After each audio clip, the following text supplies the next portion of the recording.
Welcome in, everybody. It is time for the season finale. I cannot believe how fast 10 episodes go. But when you're having fun, I guess it's tough to keep track of it all. So on the final episode of the Cannabiz Conversations Podcast is someone that I've been watching a journey of. Look, you guys watch the show, know I'm a LinkedIn nerd. This is where I find my people, my content, my follows.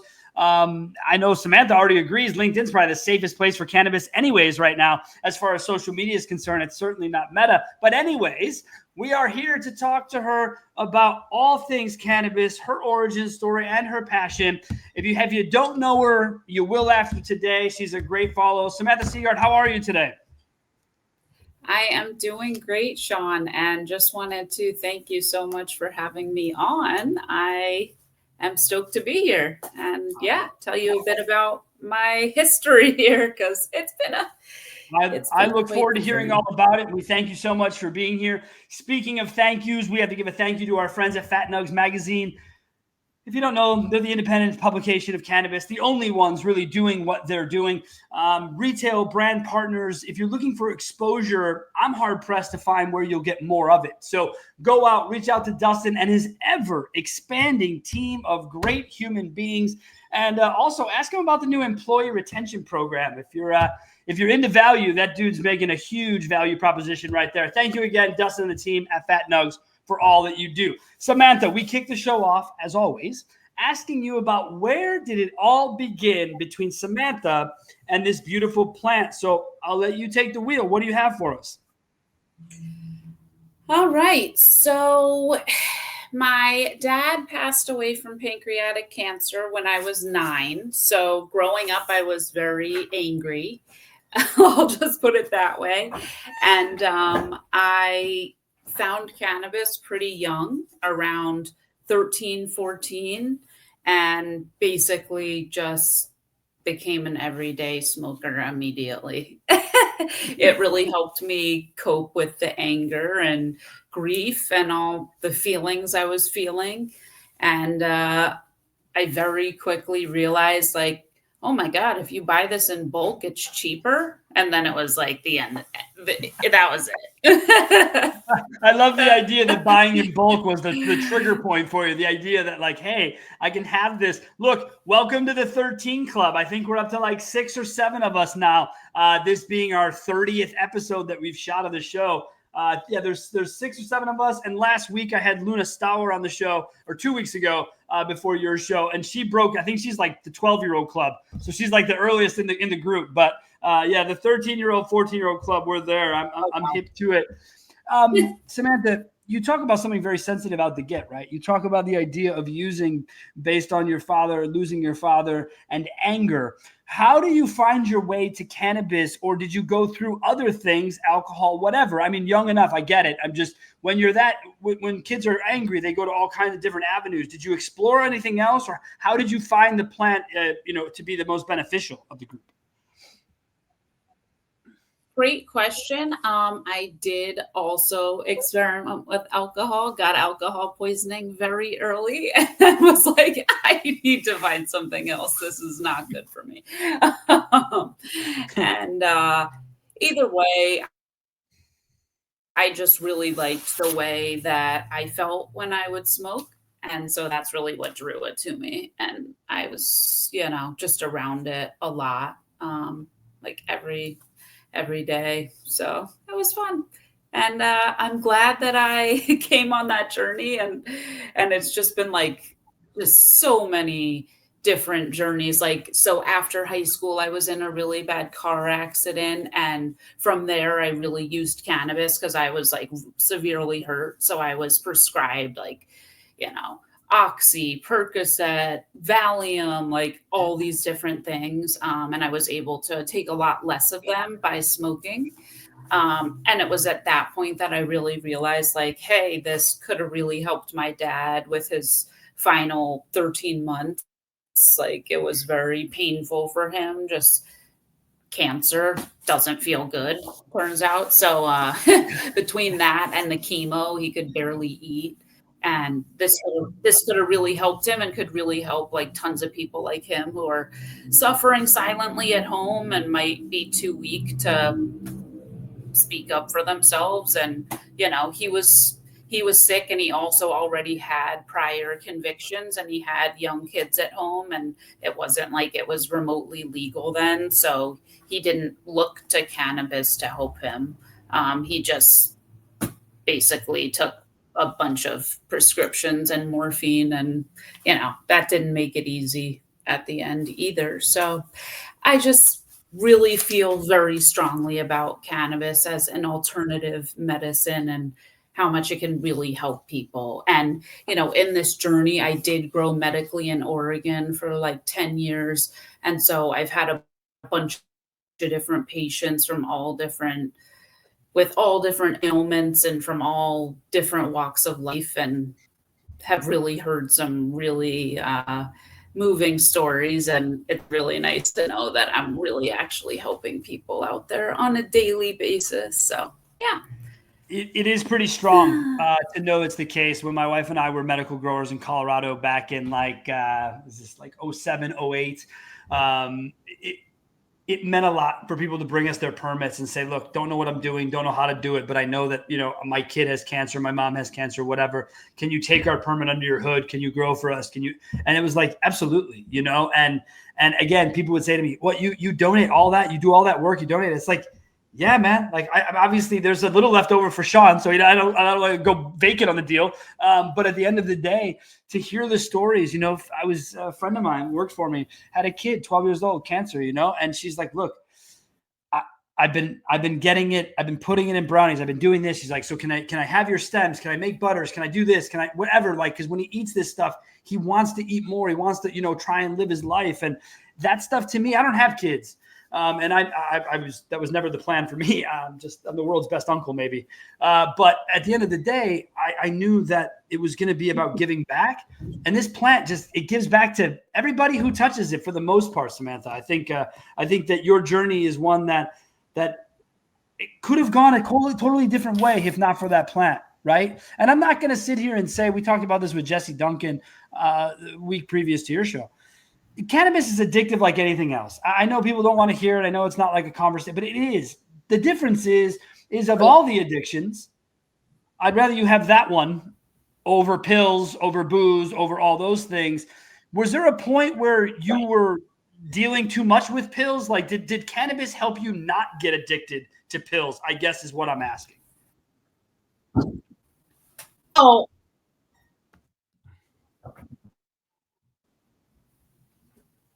I mean, definitely. I never took very many pills, but after my surgery, I definitely was on the same trajectory as a lot of friends of mine who did become pill heads, and eventually several of them are no longer with us, unfortunately.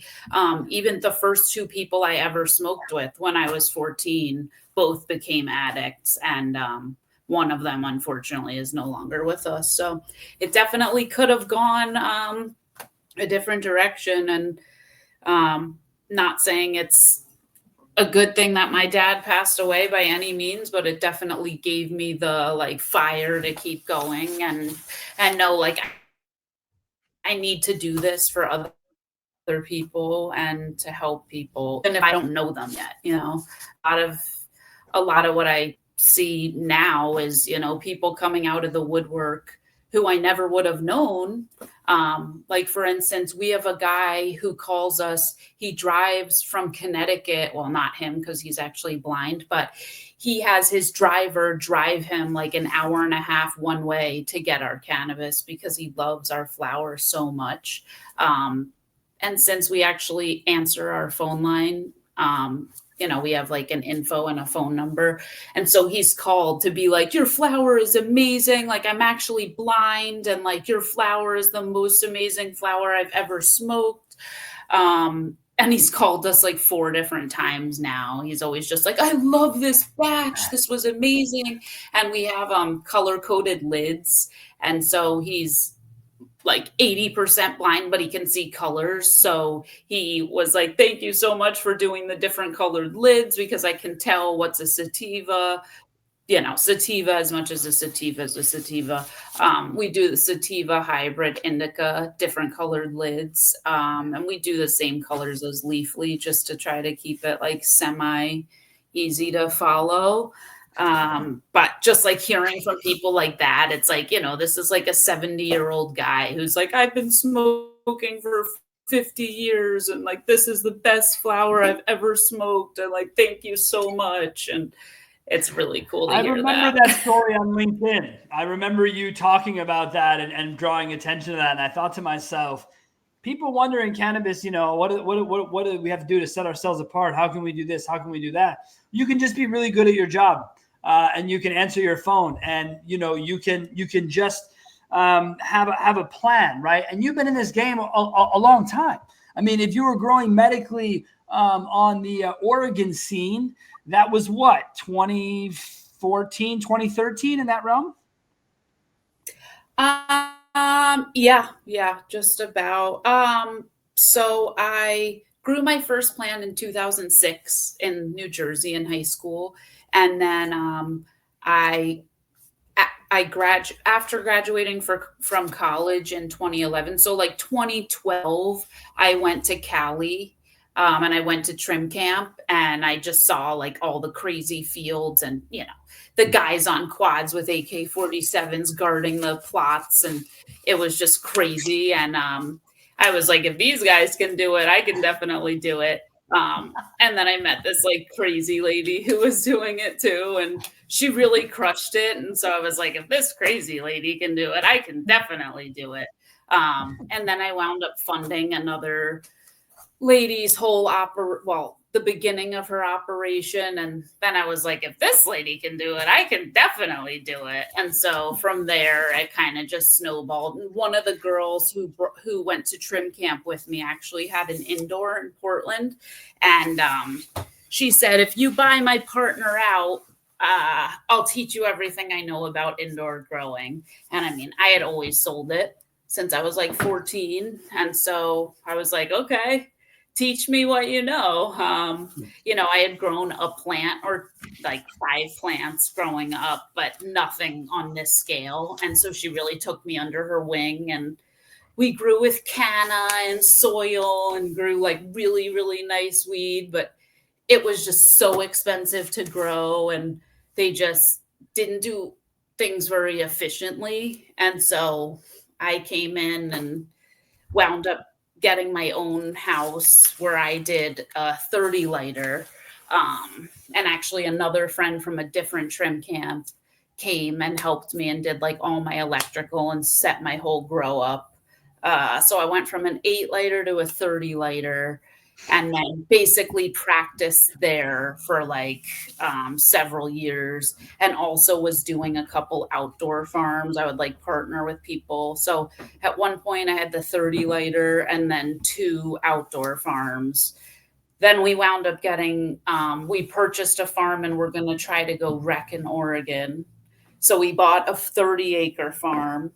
And then OLCC took so long to get back to us, like 2 years elapsed in the time.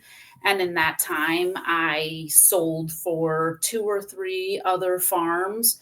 And the price went from like $1,600 a pound for really nice indoor to like $400. And you could like barely get rid of this stuff. Yeah. And at this point, it's like, I know some people who get rid of their whole crop for like $50 a pound in Oregon.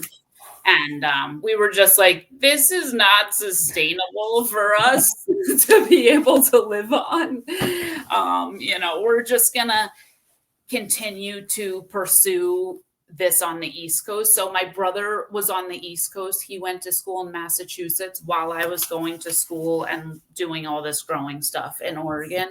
And he kept flying back and forth. And we always said, like, when this goes legal, we're going to do this. And everybody told us we were crazy because we were in Jersey and it was like a police state. Like cops would just pull you over and be like, we smell weed. We're searching the whole car, even if nobody had smoked, or like, it was just crazy.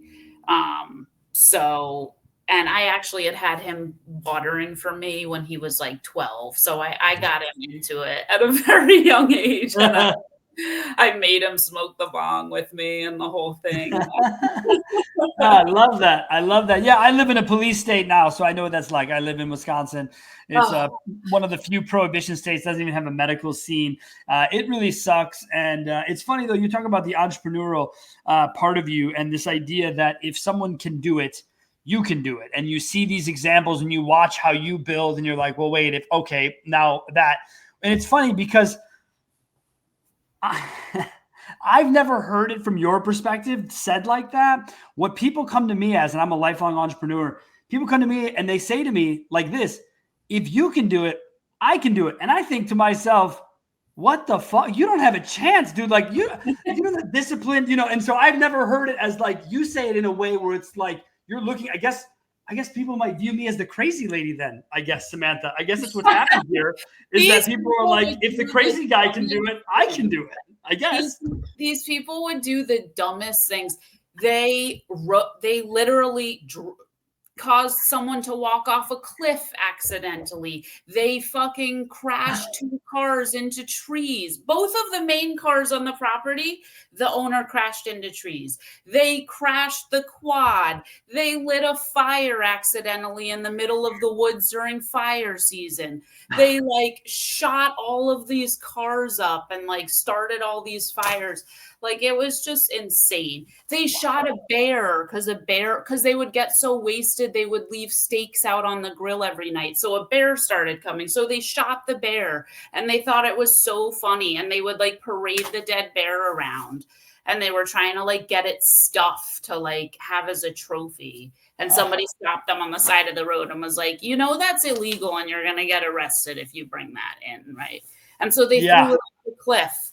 They just did so many horrible things. And I was like, we need to remove these people from this position. Yeah. And again, people wonder why the industry gets weird names, right? Or blackballs or whatever the case is. And so that it's part of the industry. I've been in the auto business my whole life. I've been in cannabis since, I don't know, 05, 06. And it's just, I find it interesting. I've always been in the background of cannabis. I've been a funder. I've been someone who bounces ideas, how people entrepreneurially, whatever. But I've never had to pay my bills with it. I've never lived that way. And I watch it now, Samantha. I wonder, when you look at the industry today and where it's at, do you feel good about the progress given, you growing up in a police state and where you are today? Or do you feel like more needs to be done? Where's Samantha stand on where we stand on cannabis in this country right now?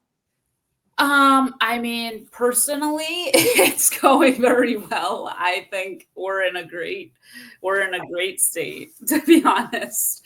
I think that other states definitely need to come online. I don't think people should be going to jail anywhere in the country for this plant. That's for sure.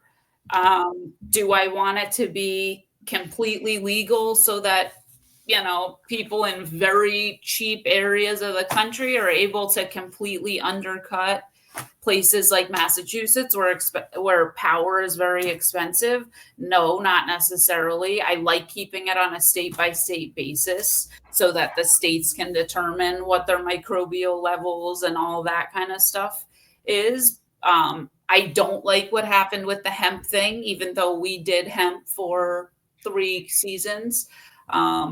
Just the whole rampant it coming on with the THCA thing, that's scary and unregulated.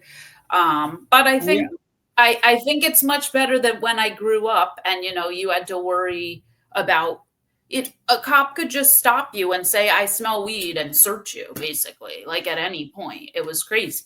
Yeah, that's pretty scary. That's pretty scary when you look at it that way, because it's without reasoning, and without anything, and that I don't care for that level. And you're right. I think that there's something to be said about the states of the hemp, THCA, right? So living in Wisconsin, it's a huge deal. And so I've said this a million times on the show. I'll say it again.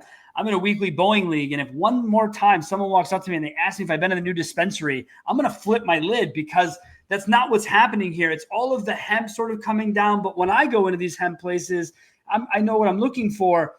I'm finding THC, right? So there's this whole just mess of just no one having any idea about what's real and what's not. I mean, there are vending machines in malls in prominent areas of Wisconsin selling cannabis and mushrooms. What the fuck is this? Is always what I say to myself when I walk in, because it's not a regulated market and it needs to be. Your point about cross-commerce states, a great point of keeping prices where they are for the states at which you operate in. But on the flip side of that, I do wish, like, I live next to Minnesota. I wish Minnesota, they came out for legalization at the beginning of the year, no dispensaries, no way to sell. I wish there was an opportunity to backfill that. So yes, we're legal. We already have stores in place. Here's the grow from whatever. And they will help us get going, because you get these permits and you end up, like you talked about in Oregon, where it's years in a bureaucratic system where nothing happens. And that sucks too.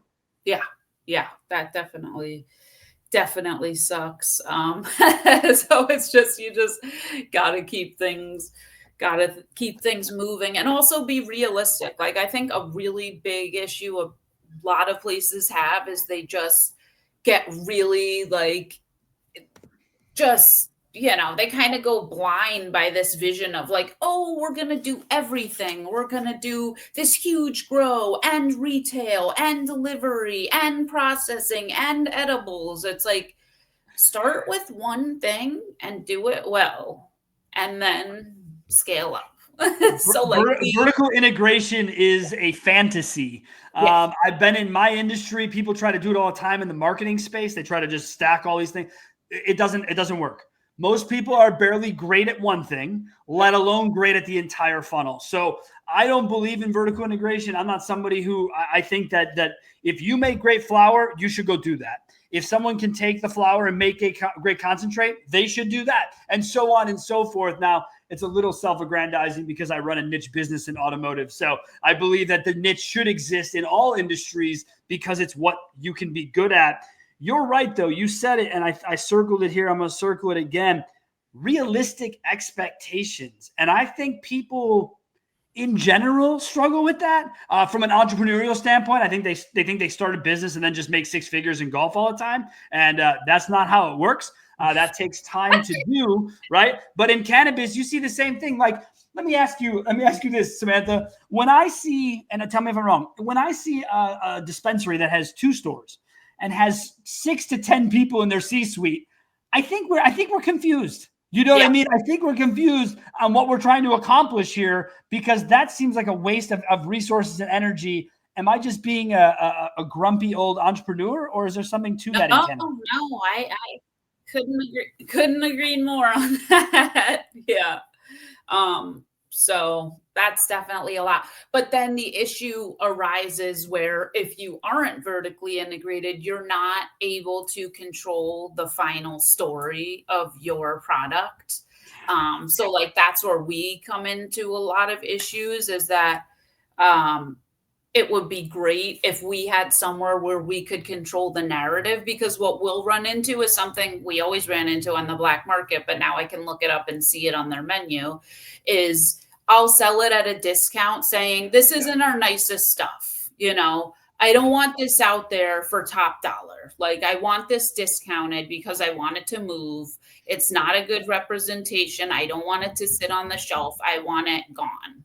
And so we'll sell it at a discount. Let's say we'll sell it for $18. Okay. And then we'll go and see it on their menu and it's $66. Mm-hmm. And we're like, guys, it's very, it's something that we've dealt with in automotive, right? So in the automotive space, manufacturers make cars, car dealers sell cars. And so when there's incentivization from the manufacturer who makes them, he'll say, hey, here's the deal on this car. We just look, it's a volume car. We just want to move it. And then the dealer gets to say, maybe, or maybe I'll mark it up and maybe I'll sell it for what I want. That sort of disconnect is not something you see in grocery stores. Okay. Right. It's not something you're like, hey, Kruger, you're not going to do that today. And they're like, no, we'll do as we please. We control the end result. So it's very difficult for cannabis growers, as you say, to not vertically integrate. But Samantha, is that squeeze worth the juice? I mean, in your opinion, having done this from both sides? Um, well, I haven't done the retail, so I'm not all the way there. Got it. Yeah. So, but why not, Samantha? Why has Samantha avoided retail? Because we were just, like I said, just growing from the ground up. So our first phase was building out our 2 flower rooms, getting them to functioning and well, and selling through our entire vault. And now we're doing that consistently. So we'll see. You never know. You never know. See, and that's the other thing is it's okay to stack things over time. You don't have to go out and do it all at once. This is my company's 12th year in existence, and we now added our 3rd product in 12 years. It took me 10 years to add the first one after the original one. So I'm not me personally, I have a longer view of things. It sounds like you share that concept of looking beyond one's 30-day, 60-day cycle. I will say this, though. The pictures you show online, the rooms are looking, top notch. Tell me about the effort. Tell me about what it's taken to get to where we are, what we see, because it's the internet, Samantha. So we all assume you just woke up and this is what you walked into, because that's what you showed me. What's the real truth of that? So, like I mentioned, there was a lot of R&D process. I started in an 8-lighter basement grow, and then I moved into a 30-lighter, which was my own. So I was able to do what I wanted.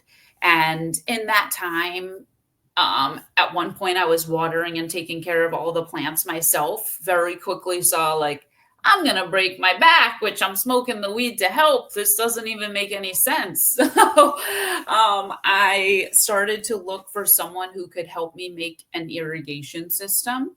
And I wound up finding a friend who was like, I have never made one of these, but my friend has one, and I will copy his design if you want me to do that. And so, sorry. So I was like, okay, yeah, let's do that. So he basically kept going back and forth between this friend of his grow and mine, copying the design. And his friend's name was Zach. And then I also had a hash maker who kept talking about this guy named Zach, who had this 50-lighter.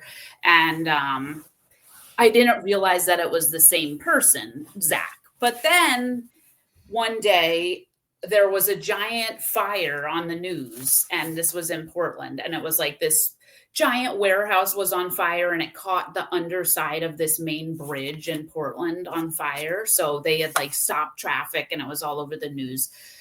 Then the guy who was making my watering system goes, Zach's warehouse just burned down. And my hash maker, who I would see all the time, is also my friend Zach's warehouse just burned down. And I was like, if this has to be the same guy. Yeah.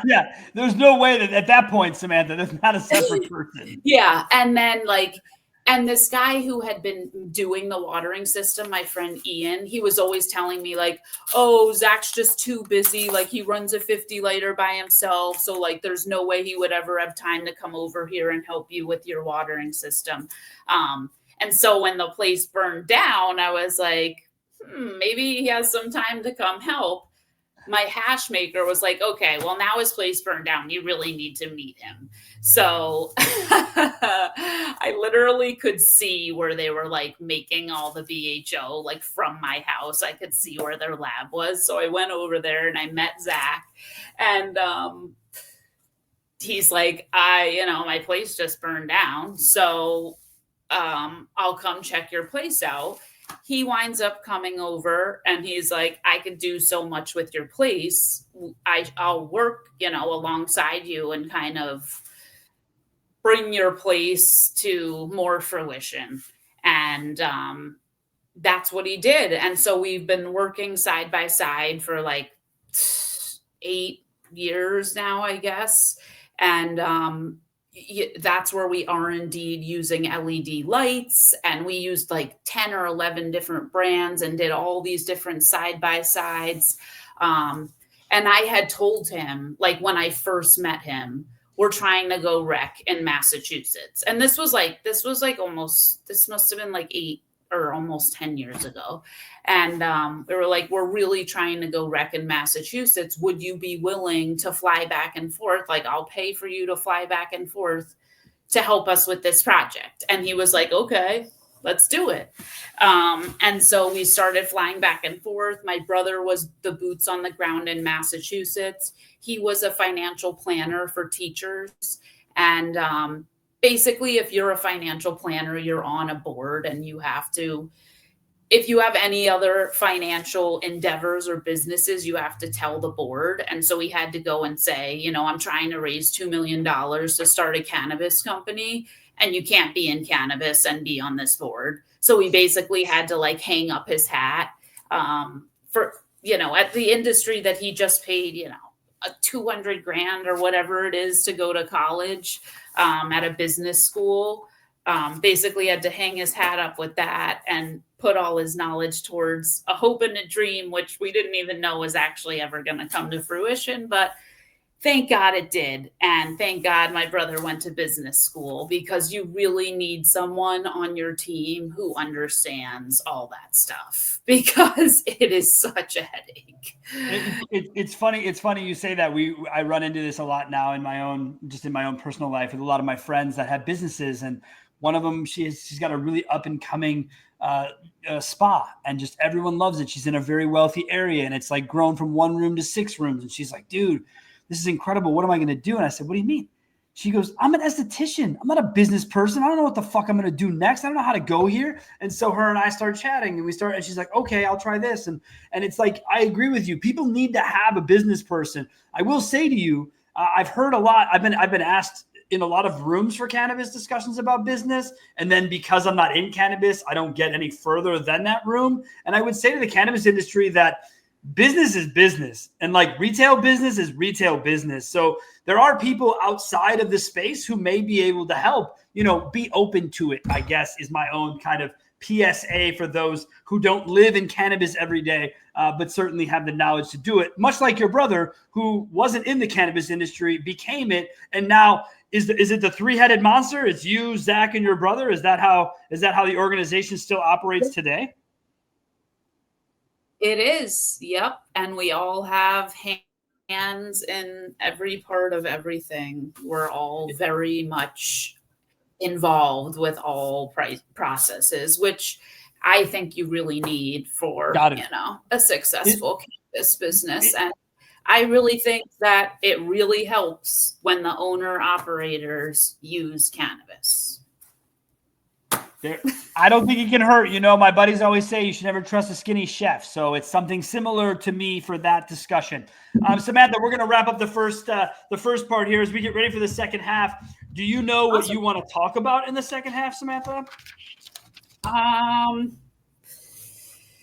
Whatever you think, really. I mean, however, you know, I can flow into your other episodes. And I want to talk with you because you posted a lot recently about social cannabis. That's what I call the internet. Social media and cannabis is social cannabis. And I think you have some serious thoughts. You have some serious concerns. And I think we should voice them here and see where that takes us in the second half. So if you're into that, that's what we'll do. Perfect. Sounds great. All right. Excellent. Well, we thank everyone for joining us here on part 1. Thank you to Fat Nugs Magazine for your sponsorship and all the wonderful things you do in the cannabis industry. We thank you so much for your efforts and the growth this team is going through, folks. You better get on board before it's too late. I'm not sure if it will ever be too late. I think Dustin will be able to help everybody. But right now, this thing is growing. So get yourself involved. Check out Fat Nugs wherever you do social. You will find them. I can almost guarantee it. Thank you, everyone. We will see you for the second half and the unofficial last episode of our season. Thank you so much. We will see you again next week.